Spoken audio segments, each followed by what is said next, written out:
Horizontes culturales. Arte. Pueblos originarios. Fiestas y tradiciones. Educación artística. Gestión cultural. Creación. Identidad. En Horizontes Culturales vamos al encuentro de espacios para la convivencia y la imaginación. Horizontes culturales. Un programa del Instituto Sonorense de Cultura. Bienvenidos a Horizontes Culturales, yo soy Omar Quintana, este programa del Instituto Sonorense de Cultura en colaboración con Televisión Educativa y con Radio Sonora. El día de hoy tenemos al maestro Tonatiuh Castro, investigador de Culturas Populares Sonora. Tonatiuh, bienvenido. Muchas gracias, es un placer acompañarle. Antes que nada, muchas gracias, Tonatiuh. Tonatiuh, vamos pasando el Día de Muertos. Te quería preguntar, mi primera pregunta siempre es la relación de la muerte. Ya ves que siempre se ha hablado de que la relación del mexicano con la muerte es una relación ahí de donde el mexicano se ríe o tiene esta cuestión. Pero ¿cómo es con los grupos originarios? Yo sé que no se puede homogenizar y decir, es fácil para todos, pero aquí con los grupos originarios en Sonora, ¿cuál es la relación de la muerte? ¿Cómo la conciben ellos? En primer término, es importante hacer esta consideración que ya haces en cuanto a cómo es la tradición entre la población mestiza, el grueso de la sociedad nacional, que efectivamente tiene una connotación más apegada al catolicismo. Y por otro lado, hay que recordar, como también lo indicas, el hecho de que los pueblos originarios tienen una tradición, un conjunto de tradiciones que podemos también incluir en esta conmemoración nacional de Día de Muertos, pero con sus particularidades. Es importante primero considerar en cuanto a estos pueblos. La mayor parte de ellos fueron evangelizados por los misioneros jesuitas, en el caso de Sonora. Entonces, el sistema misional jesuita inculcó determinadas prácticas, retomando creencias prehispánicas, pero también promoviendo la fe que se traía desde Europa, de tal manera que hay una diferenciación en cuanto a los pueblos originarios de Sonora respecto a aquellos otros pueblos del resto del país y con la sociedad nacional en su conjunto, al tener este venero de la fe cristiana, pero tamizada por el sistema misional jesuita. Entonces tenemos en el caso de los pueblos originarios de Sonora que la mayoría fueron evangelizados, que fueron los pueblos Tojono O'odham o Pápago, el pueblo Yoeme o Yaqui, Yoreme o Mayo, Macurahue o Guarijío, Oba o Pima, y en su momento también los pueblos Eudebe, Joba, en la sierra, y Ópatas, por supuesto, que era el grueso de la población originaria. Y en cambio, dos otros pueblos no fueron evangelizados, que fueron el pueblo Cuapac o Cucapá del Valle del Río Colorado y el pueblo Comcac o Seri. Entonces, estos pueblos, hablando del presente, no tienen la práctica del Día de Muertos, Seris y Cucapá. El resto de los pueblos lo tienen y hay una diferenciación, como ya lo indicaban, respecto a la sociedad mestiza. Tonatiuh, por ejemplo, hay una condición de ritualista en la muerte, o sea, la muerte en sí, ¿cómo la perciben los grupos originarios?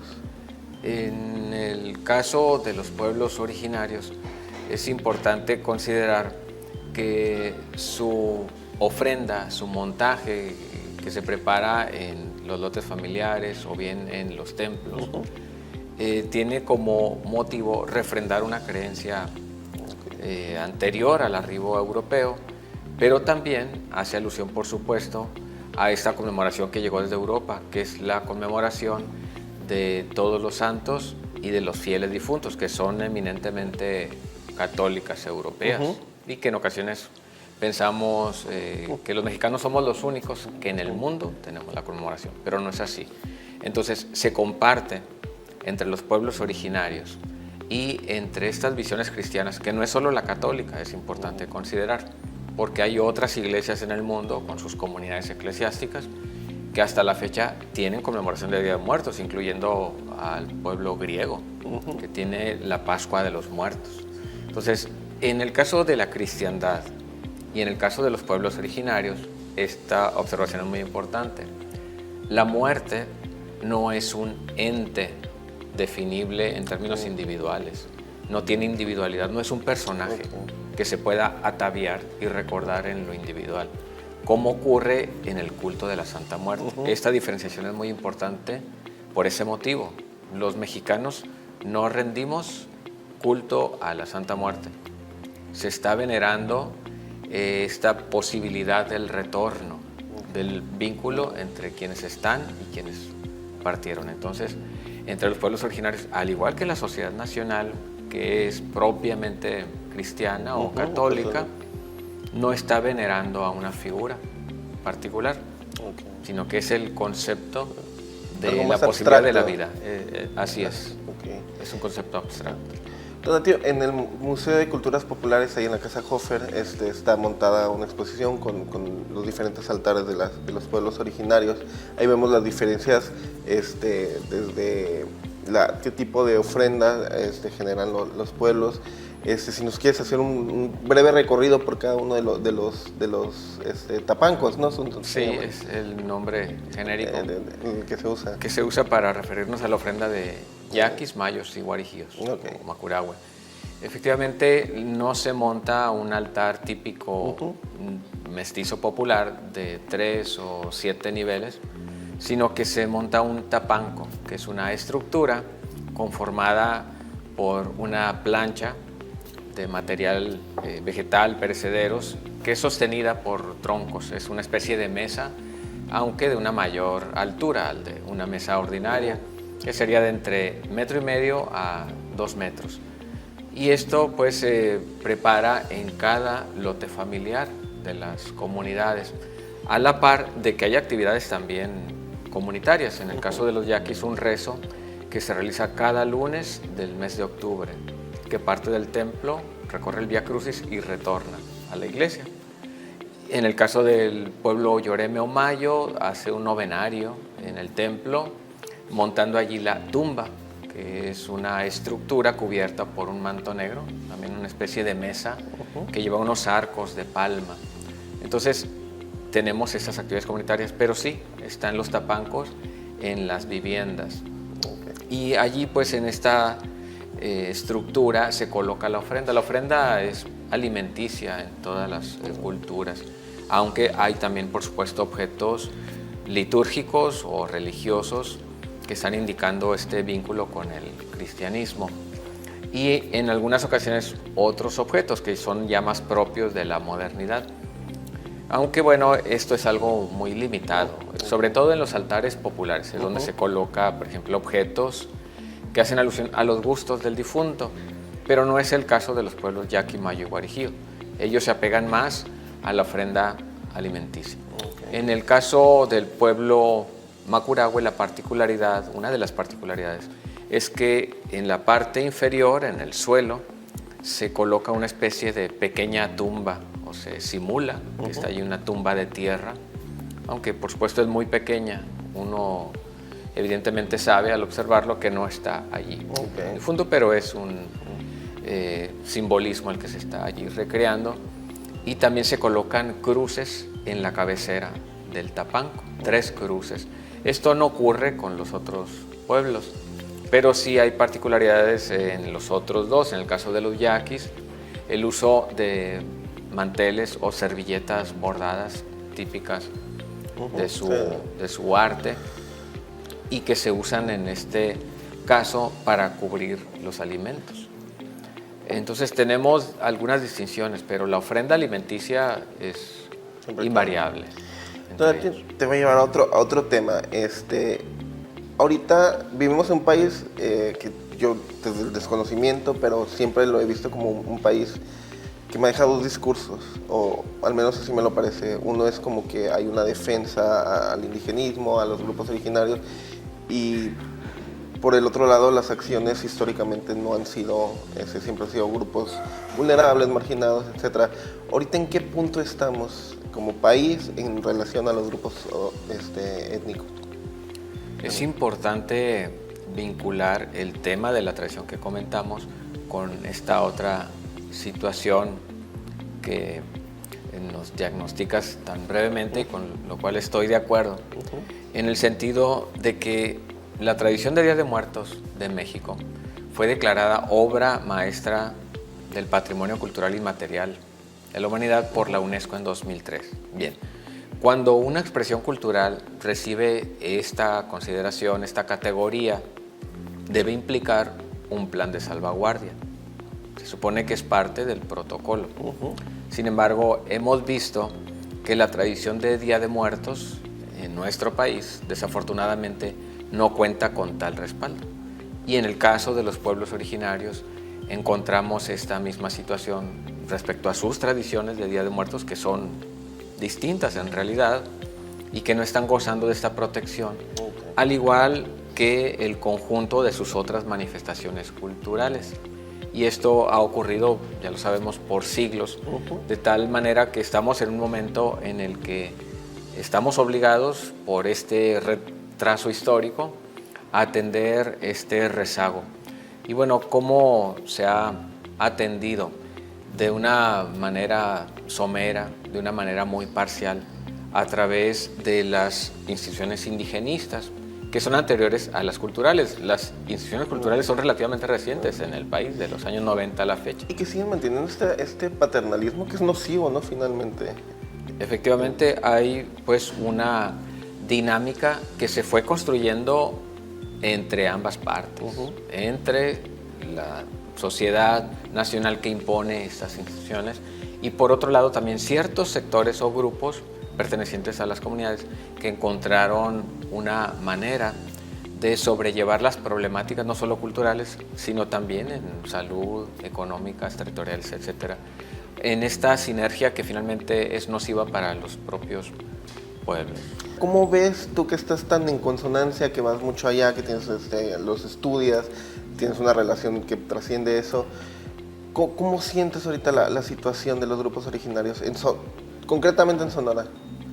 Bien, en cuanto a esta fase de la historia contemporánea que mencionas, es importante recordarla, porque justamente parte de la problemática que se vive en la actualidad se deriva de ese momento histórico, sobre todo de los años 80, 90, en los que se establecieron estos servicios, como dices, pero no solo ello, pero sí en ese mismo sentido, que fueron distintas obras de infraestructura que agudizaron un problema que se vive en la actualidad, que corresponde a las autoridades actuales atender.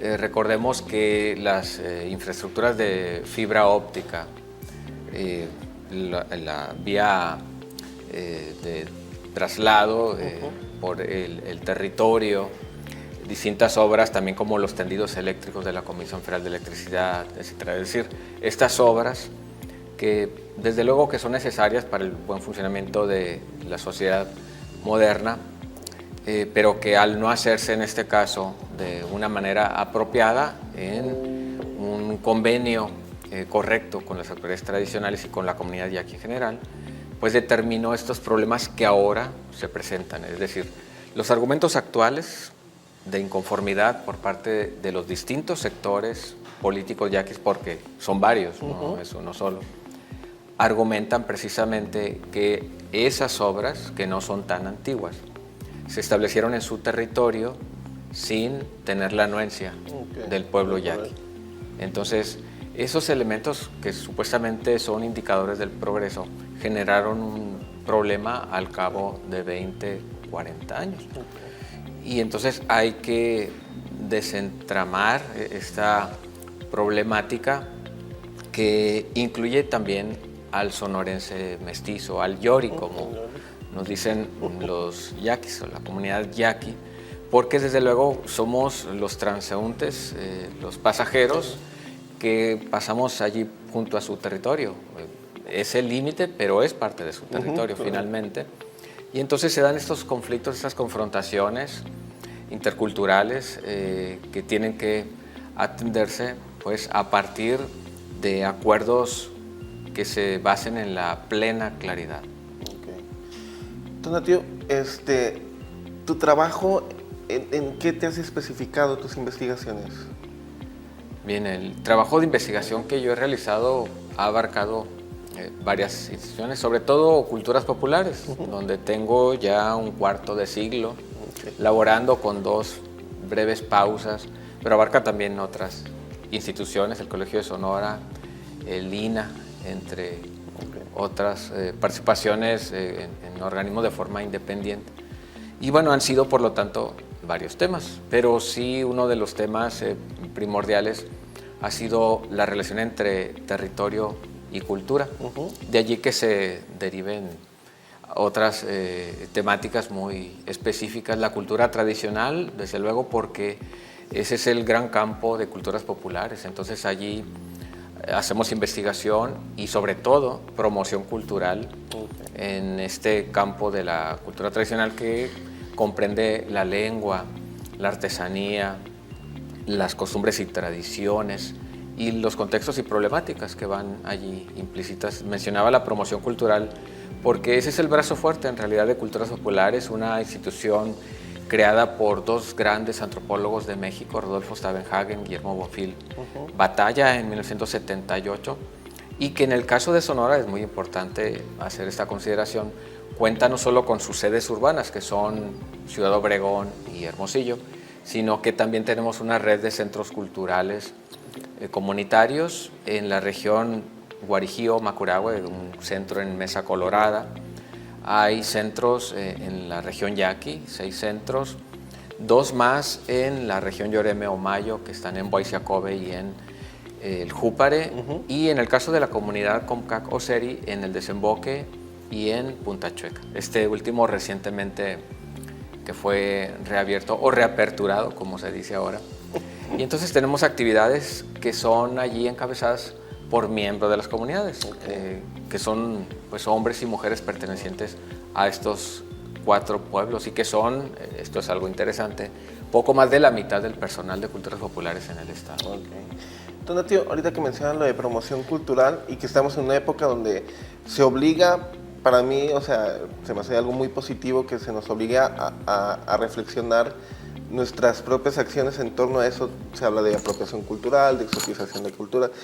¿Cómo se maneja o es muy delgada la línea entre promoción cultural y caer en estas prácticas que ya son más como de lógicas de este capitalismo tardío que vivimos, de gente que utiliza los bordados o las estéticas de los grupos originarios, no solo de Sonora, sino pasa en todo el mundo, ¿no? ¿Cuál es la línea ahí o cómo se traspasa esa línea o cómo mantener ese respeto a las culturas originarias? El tiempo en el que en lo personal he trabajado y el tiempo que tiene Culturas Populares, es decir, como organismo, es tan amplio, a pesar de que, bueno, surge en el 78 y yo tengo 25 años, pero es tan amplio en relación con los cambios legislativos que ha habido, que hemos tenido que apegarnos de entrada a lo que se pudiera decir el derecho consuetudinario, el sentido común apegado a las normas comunitarias, porque, como bien lo mencionas, hay un acecho constante hacia la obra creativa de los pueblos por parte ya sea de negocios locales o de grandes emporios. Eso pasa en todo el país y en todas las regiones periféricas del mundo occidental, así ocurre. En Sonora pasa lo mismo. Sin embargo, hace 15 años, hace 20 años, no contábamos con herramientas legales con las que sí contamos en la actualidad, pero igualmente carecemos de otras herramientas, ante lo cual pues, México ha tenido que recurrir en los 3 años recientes, 4 años recientes, a la diplomacia hasta donde es posible, o bien a la vía mediática, que finalmente, desde luego, no es lo más contundente, no tiene un carácter legal, pero es la única vía que ha tenido la autoridad, las instituciones culturales, para denunciar, por ejemplo, despojos de bienes arqueológicos o bien de obra creativa viva, ¿no? de artesanos, por ejemplo, de Oaxaca. Entonces, hemos tenido que apegarnos a este sentido común que proviene de las comunidades. En el caso de ciertas expresiones, no es suficiente, por supuesto.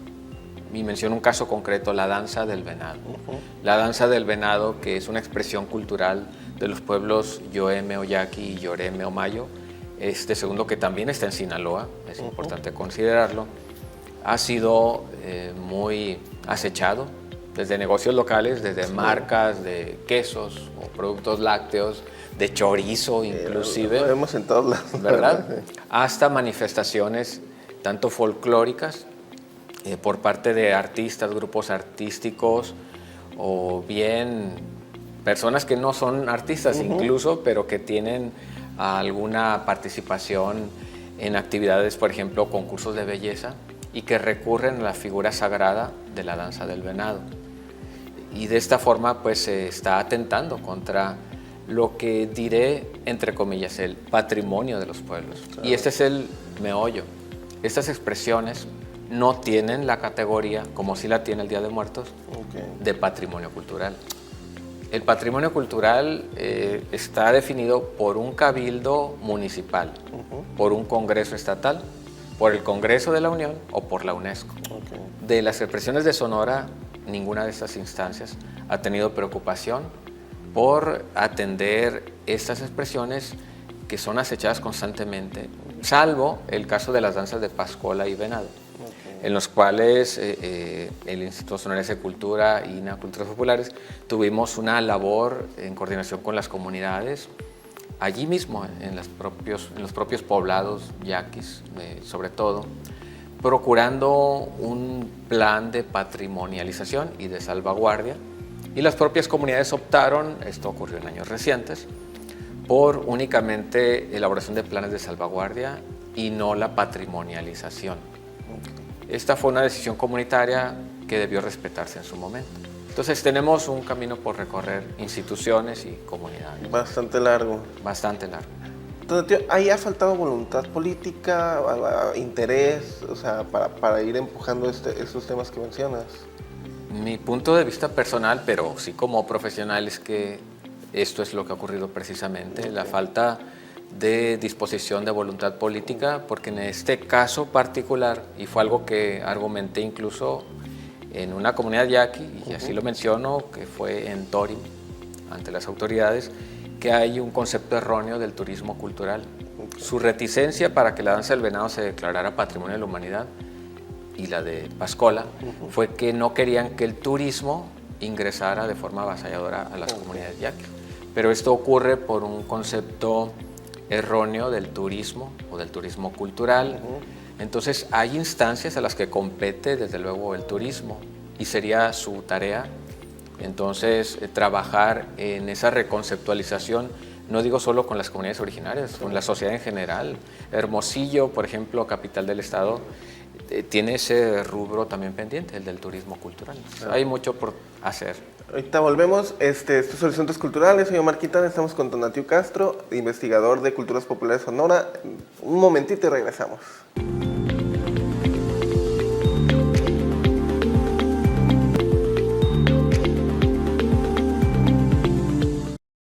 Volvemos a Horizontes Culturales, soy Omar Quintana y estamos con Tonatiuh Castro, investigador de Culturas Populares Sonora. Tonatiuh, otro de los temas que quería poner sobre la mesa es la cuestión de el cómo percibimos el mundo, los mestizos o los yoris, como dicen los yaquis, que ya tenemos no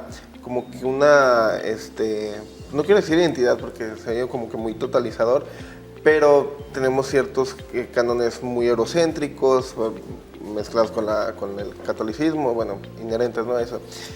Pero también una de las cosas sociológicamente, he leído algunos ensayos donde hablan de que estamos ahorita, sobre todo en esta época, inmersos en una cuestión de la tecnología, de la velocidad, de todo esto, y que se contrapone, o al menos ese es el discurso que se nos maneja, con esta relación que tienen los pueblos originarios con la naturaleza, que es un ritmo mucho más bajo.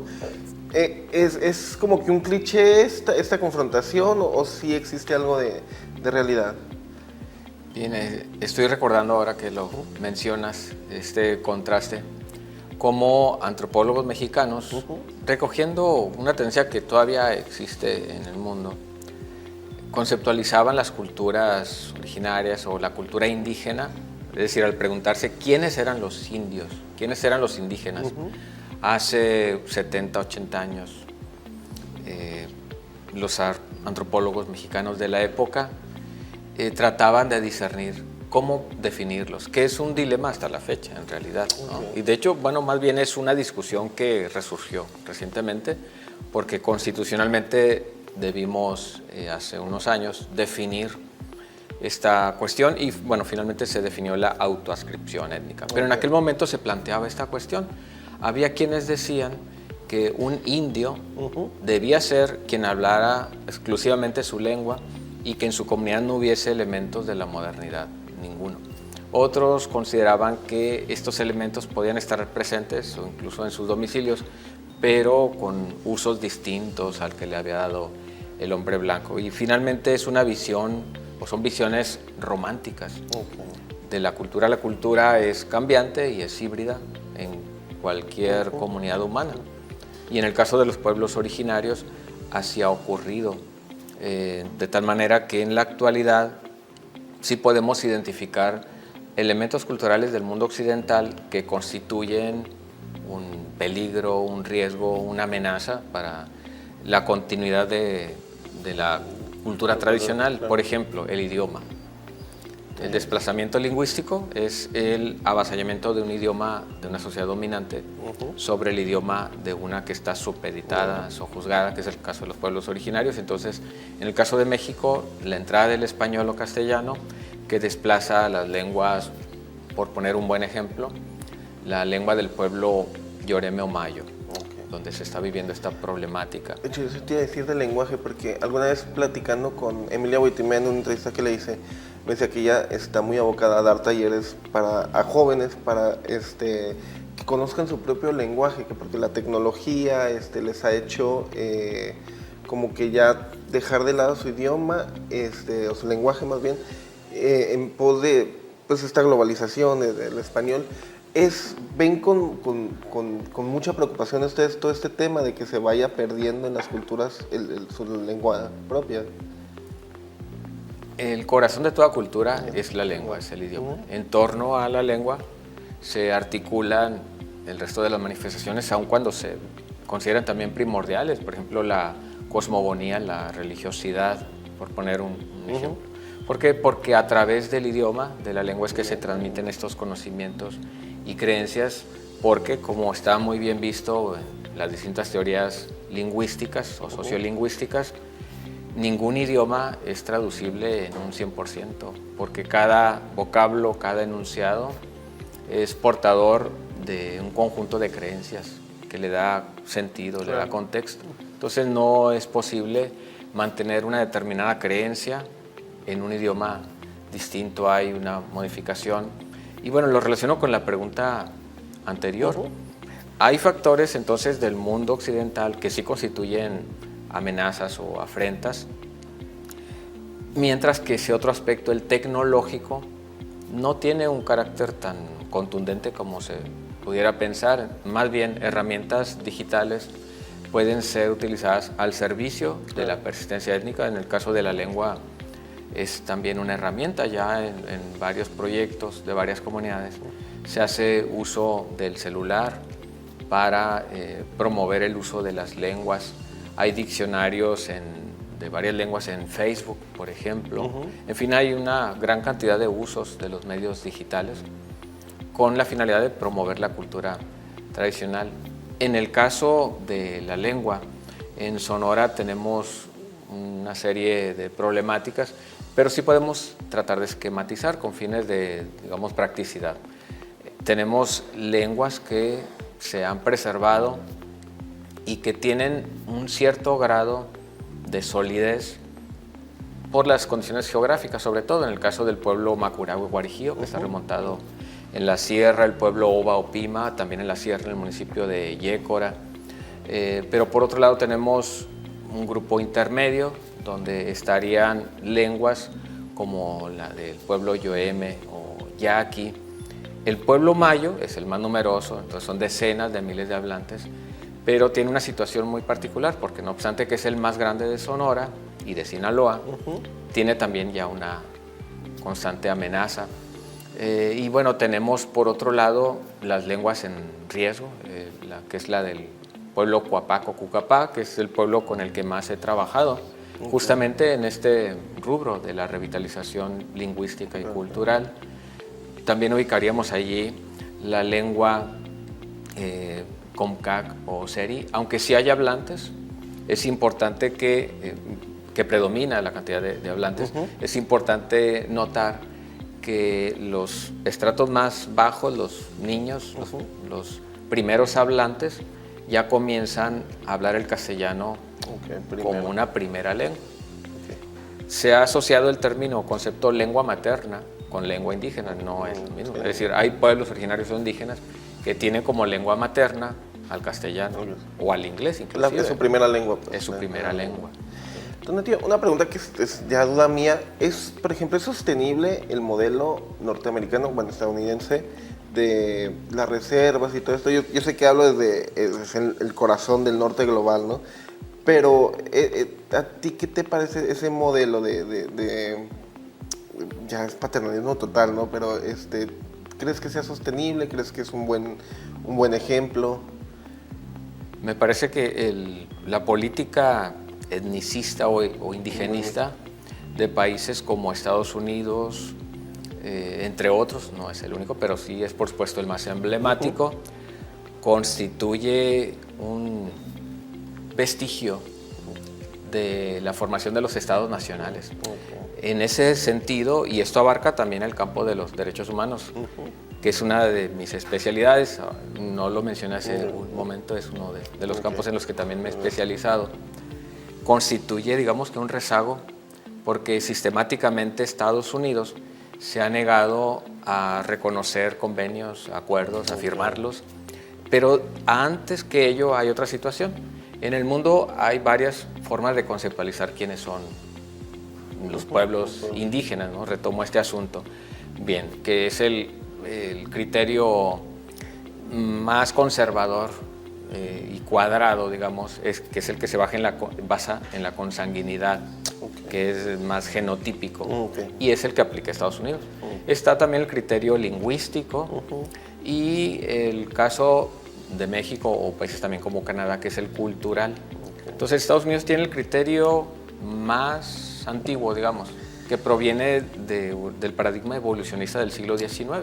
Entonces se considera a los miembros de las reservaciones, ya aterrizando en lo que me preguntas, para definir quiénes son plenamente indígenas o nativos, o sea, pura sangre. Por eso tiene ese fetiche de, soy 25% de X raza, ¿no?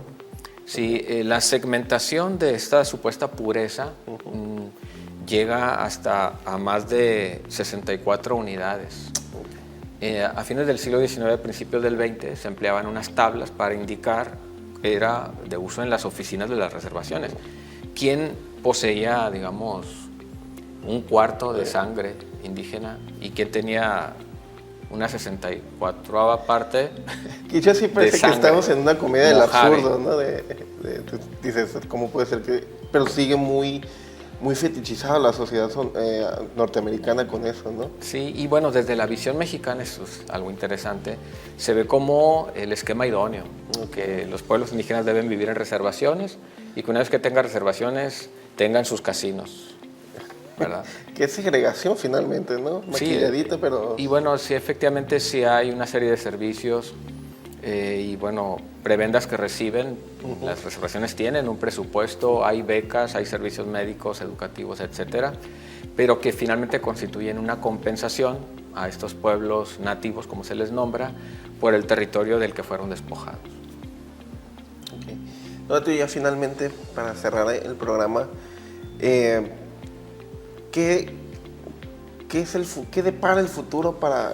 ¿Cómo lo ves en cuanto a materia de política, de derechos humanos? Yo sé que es una pregunta muy extensa, que ya tenemos poquito, pero ¿cómo ves tú ese panorama? Considero que los pueblos originarios son más que esto, así como los estoy nombrando, más que una unidad social que con nuestras palabras y en castellano yo los puedo definir así, son un eslabón de la historia homínida. Recordemos que la especie humana es parte de una gran cadena y en ella quienes tienen una mayor cantidad de eslabones, digamos, son los pueblos originarios, no nosotros. Es decir, México como país, los estados nacionales tienen alrededor de 200 años de existir finalmente, mientras que el pueblo Coapaco-Cucapá del Valle del Río Colorado existe en un rincón de Sonora desde la última glaciación, es decir, desde hace 6,000 años. Coincidieron con la megafauna. No solo fueron vecinos de los mamuts y de los tigres dientes de sable, sino que se los comían, por decirlo de una forma muy simple. Fueron recolectores de especies vegetales ya desaparecidas del planeta. Nosotros llegamos milenios después y consideramos que tenemos la batuta del devenir humano. Un estado artificial aparte, ¿no? Así es. Entonces, más bien radica en la capacidad de estos pueblos para enfrentar este proyecto civilizatorio que ha sido adverso y que va más allá incluso de regímenes políticos, porque el proyecto civilizatorio es más poderoso que cualquier equipo de gobierno. Claro. Entonces, sería en ese sentido, planteándolo así, también un reto para las propias autoridades hacer una mancuerna con los pueblos originarios para lograr esta persistencia. Claro. Donatio, te agradezco mucho, siempre un lujo escucharte. Muchas gracias por venir aquí. Esto fue Horizontes Culturales, soy Omar Quintana y los esperamos en la siguiente edición. Muchas gracias. Horizontes Culturales. Arte, Pueblos originarios. fiestas y tradiciones, Educación artística. gestión cultural, Creación. identidad. En Horizontes Culturales vamos al encuentro de espacios para la convivencia y la imaginación. Horizontes Culturales. Un programa del Instituto Sonorense de Cultura.